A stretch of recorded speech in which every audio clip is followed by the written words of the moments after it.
Well, hello everyone. My name is Darrath, and I'm the pastor at Faith Lutheran Church in Port Elgin, Ontario, Canada. And each week I bring you a story. Some of them are funny, some of them are just give you something to think about.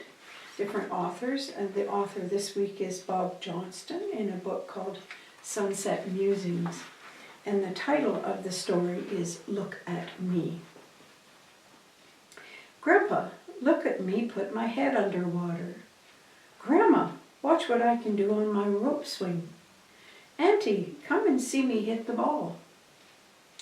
Whether it's demonstrating a newly acquired athletic basketball skill in shooting hoops or turning somersaults in the backyard, children naturally like an audience. They love to show off some reading or musical ability or proudly display a prized possession, like that warty toad found in Grandma's vegetable garden. Early in each July, how many of us closely scanned a visiting grandchild, niece, or nephew's report card, while our little one and their parents stood beaming with pride of accomplishment?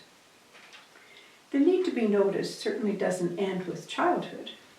Watch teenagers on Southampton's wide sandy beach close to Jerry's Fries. Teenage boys strut and pose while playing volleyball.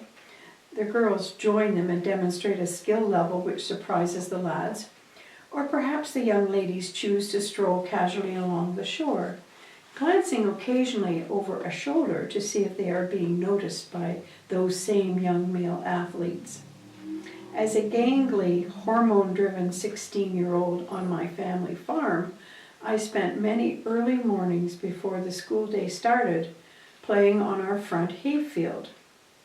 With a guy friend, I had invented some crazy version of a hockey-soccer game. At 8 a.m., we could be found batting around a well-worn, semi-inflated soccer ball with barn brooms, trying to score goals against each other while shouting blood-curdling battle cries. These dramatic primal sounds were required if we hoped to attract the attention and the admiration of Joan, a pretty grade 9 girl who lived on the property adjacent to our field of manly combat. In retrospect, I eventually realized with some embarrassment that, of course, Joan was not staring out her window. She was not fascinated and transfixed by our prowess, while her frazzled mom vainly tried to redirect her attention to the cornfields and toast sitting on their breakfast table. Instead, Joan was busily preparing for school. She took no notice of those foolish boys across the fence, or even worse, if she did, it was likely with scornful indifference. Admittedly, some children or adolescents lack their boldness or self-confidence, which leads to showing off. Yet inwardly, they also long to be recognized. In fact, I would suggest this innate need to be noticed is a requisite for good mental health and a sense of emotional well-being. How is this trait demonstrated in adulthood? Well, let's start with 3 less effective examples. Possessions. As a young working man, my first full-time real paycheck was quickly followed by my first new car purchase. I assumed this acquisition would result in my being noticed each time I drove past young women. Well, I was not.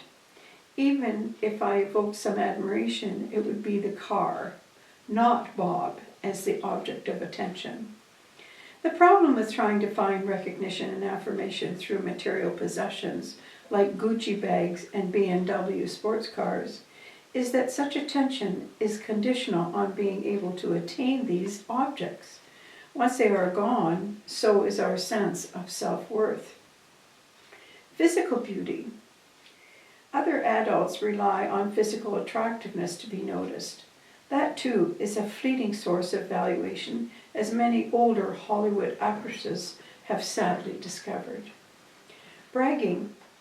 A third unproductive means of being recognized is simply through boasting about our accomplishments. While perhaps initially interesting, constant and desperate bragging usually leads to our being tuned out or avoided. For most adults, what then are some valid pathways to secure good mental and emotional health? From at least one person in our life. We need to have our talents, abilities, and achievements recognized and appreciated, not ignored. We need to have our emotions heard and accepted without being judged. We need to have our ideas and dreams listened to with respect, not dismissed. We need to be held, not handshaken or fist bumped. Even grandparents, aunts, and uncles have a need to be noticed and affirmed. In an ideal fantasy world, our grandkids would always listen with rapt attention as we endlessly babble about, well, when I was your age.